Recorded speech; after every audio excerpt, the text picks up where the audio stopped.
Thank you, Mr. Toastmaster. Good morning, fellow Toastmasters and most welcome guests.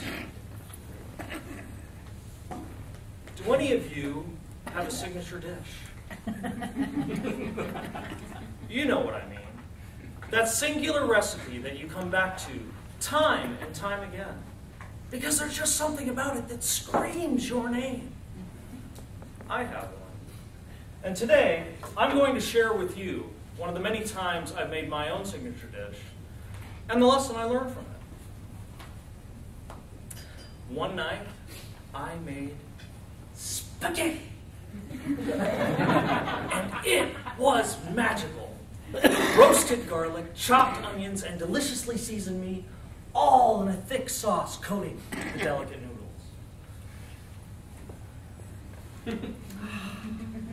It was ambrosia. Now, I enjoy cooking, and everyone in my family knows that spaghetti is always better the next day. At the time, I was living in Southern California with one of my brothers. We shared a condo in Orange County, but I worked in LA. I took the train each day and had to endure a 2-hour commute. The following day was long. What with leaving the house at 0:30 and catching the train with barely enough time to snag a cup of coffee, for some reason, as I settled into the humdrum of my routine, I couldn't stop thinking about devouring my delicious dish. So it should come as no surprise, I didn't take time for lunch that day. I eagerly anticipated breaking my fast once I got home.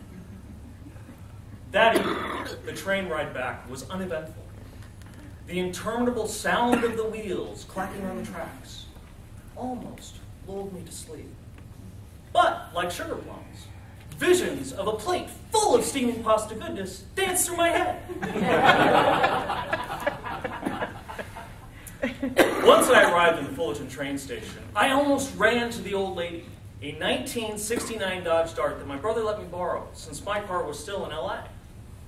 The old lady was a cantankerous beast, slow to start and definitely not a teetotaler when it came to fuel economy.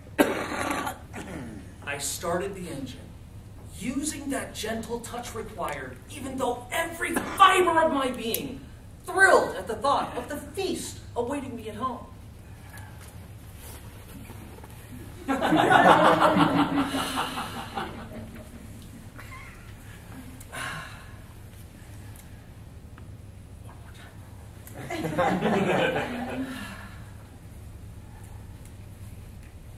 Making it through Southern California traffic that night took less time than I imagined, perhaps because the anticipation was so strong. Exiting the freeway, I drove down to what would be the final obstacle standing between me and my destiny, that cursed railroad crossing. This time, I would beat that train.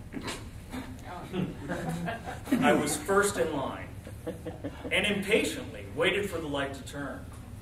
I was hungry and determined to slake my appetite on the tasty morsels I had been dreaming of.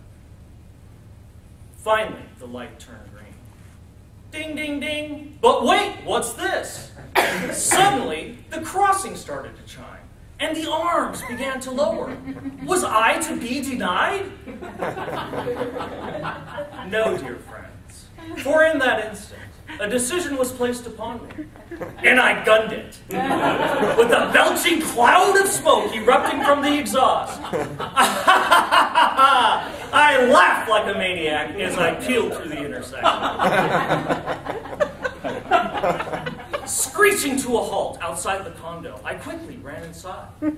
My only thought to change out of my work clothes and heed the siren call of my craving. In record time, I had changed into my civvies and stepped into the hallway. Now, the hallway from my bedroom was a straight shot into the kitchen. My vision telescoped to the sink as music from Psycho played in my mind. The empty pot was sitting there. I couldn't believe it. This must be a mistake. as I made my way into the kitchen to confirm my darkest fears.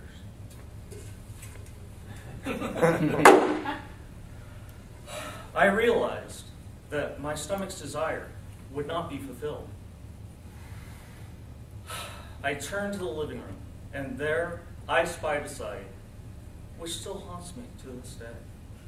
My brother, with an incriminating sauce stain on his chin, leaning back in his recliner to say, "I love your spaghetti, man."